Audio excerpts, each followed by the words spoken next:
Hey everybody, and welcome back to Happiness 101. I'm Josh, and today we're going to be talking about two closely related concepts, satisficing and maximizing, which both center around how we make choices.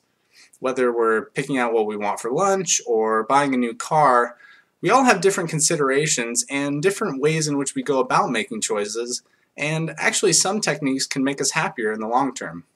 When we maximize, we try and get the maximum benefit possible from our decision, and therefore we spend a lot more time making the decision and are a lot more meticulous in our analysis. Satisficing, on the other hand, which comes from a blend of the words satisfy and sacrifice, has more to do with just filling the need at hand with minimal deliberation. And satisficers are the type of people who, when they look at a menu at a restaurant, the first thing that sounds good to them, they choose, and they don't really feel a need to look at the whole menu first before making that decision.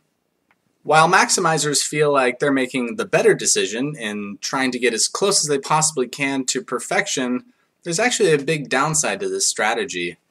The closer we try to get to perfection, the less happy we are with not only the decision-making process, but the end result of our decision as well. This may seem a bit counterintuitive. Maximizers do everything they can to make sure their decision is as good as possible, but are less happy with the results of the decision. But it seems like the maximizing mindset transfers over into the post-decision deliberation, and maximizers question their final decision more so than satisficers, and question their own satisfaction and wonder if the other decision might have been better or made them happier.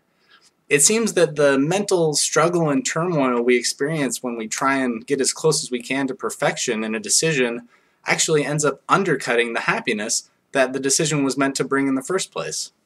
Now, of course, it's important to deliberate and weigh the pros and cons of important decisions like buying a car or buying a house, but when it comes to the numerous decisions we make on a day-to-day basis, trying to constantly perfect them and maximize will actually lead to greater unhappiness in the long term. People rarely just satisfice or just maximize. We all have different levels of importance that we place on different types of decisions, so it's more about just analyzing our own processes and finding when we're satisficing a bit too much when we should be maximizing, and vice versa. But if you want to learn more about happiness or anything we talked about here today, stay tuned for the next Happiness 101 or find a Hapacus class. Keep happy, everyone.